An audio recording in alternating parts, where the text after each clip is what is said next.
Hi, my name is Amy. Thank you very much for watching, and let's make some bad financial decisions together. This is for entertainment purposes only, so if you're entertained, please like and subscribe. I would really appreciate that. So, on Tuesday, I am going to be interviewing Will Rhind, the CEO of GraniteShares. So, I thought it would be good for me to take the time to read up on YieldBoost just to make sure that I understood what was going on so that we can have a more productive interview. I did ask people on Retire on Dividends Discord for things that you want asked, and I got a lot of good questions. And I also made a post about it on my channel. So the question for today is, when I interview Will Rhind, what would you like to know? And so as we go through this, maybe when I go over it, it'll spark some more questions that we have. So, what is YieldBoost? It's leveraged weekly income. So, they sell puts on leverage funds, and leverage funds have more implied volatility than if you just did a cover call or selling puts on the underlying. So, we're working with more implied volatility, better premiums, so better payouts. And they sell puts that are they're ranging from 40% out of the money to 10% in the money, and the duration is from 1 week to 1 month. And then they do have defensive put spreads, which means that they buy a put that is more out of the money than the spread that they have done put. So it's a net credit they're getting. And if the underlying drops, the example they use in the prospectus is $100. So if you want the range to be, you want it to stay above $100. But if it goes down to 95 and it's a $5 spread, you can lose up to the entire $5. But if it goes down to $90, you are capped at your loss at $95. So it really helps the entire fund from going completely bankrupt if the underlying goes totally bonkers. So this ETF itself is not leveraged, but it does do puts on the underlying is a leveraged product. So I think the only thing that's really keeping me from investing in this in my taxable brokerage account is the Robinhood margin maintenance. But I was in TSYY for a little bit. I do like YSpy. I am in YSpy right now, and I'm also in XBTY right now.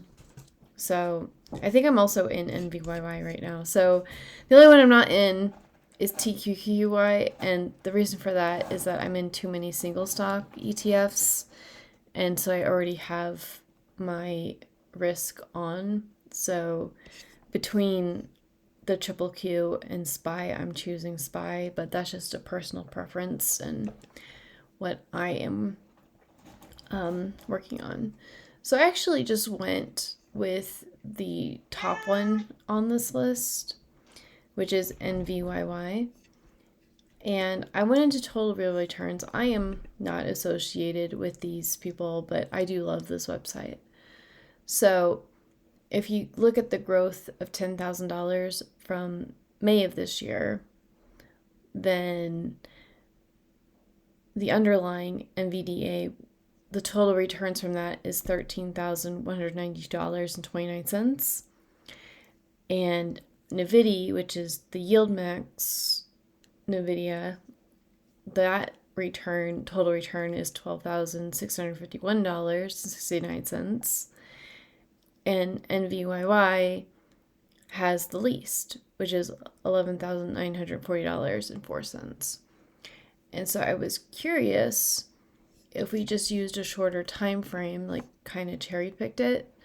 But no, NVYY does have less total return than NVDY.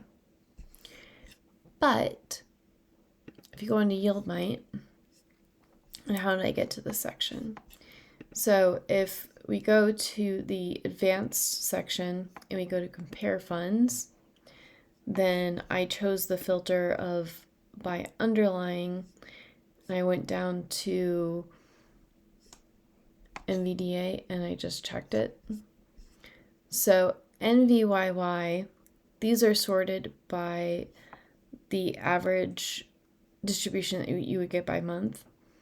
So with $10,000 with NVYY, you would get $811.44 per month, while NVDY, you would get $627.02.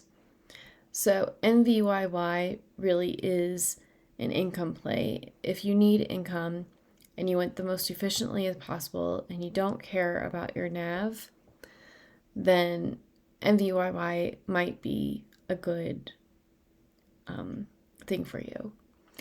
But I also have the opinion of maybe the majority of what you have should be in NVDY, but when NVDY pays its distributions, then maybe that could go into NVYY and NVDW, and then that can simulate a dividend wheel for you. So you can literally take your NVDY,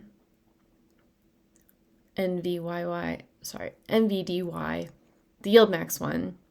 You could take your distribution and sell your own puts on NVDL, which is the 2x of NVIDIA. And you could generate your own premium. That's what they call it when you get the distribution from selling a call or selling a put. And you can reinvest the money that you get from that premium back into NVDY, or you could take your NVDY, put it into NVYY and NVDW, and when those pay a distribution, then you put that into NVDY. And that way, your money compounds more often. And there is a diminishing return to how often your money compounds. So like when you go from annual to quarterly dividends, the difference is quite large, but by the time you get from monthly to weekly, it really isn't a big deal, except I personally just like to get my dividends often, and it's more psychological for me. So, and when you are in these weeklies and you buy and you hold, then it keeps me disciplined anyways about DCAing back into positions, because I only have so much money that's coming in per week. So I have generally good opinions about GraniteShares and YieldBoost. I haven't been able to put it into my taxable brokerage account because I have way too much margin out. And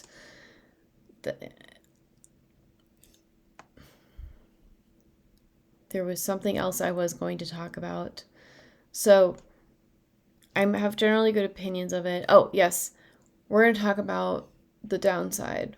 So, in a prolonged down market, these will probably do quite badly, but they do have their protective puts that they're putting in, that they're buying a puts so that it's a put spread. So at least they do keep that protection in mind. So there is a limit at any one time how much the fund can lose money. So I think for a leverage product that is flirting with leverage, I think that this is a really good way to go. Because like if you do your own options, there's possibilities that you lose even more money than what you put in. So it's not that way with an ETF. Like the most money that you can lose on an ETF is the amount of money that you initially put in. So I think that these are structured well. I am looking forward to meeting Will Rhind. And what do you all think? I will talk to you later. Bye.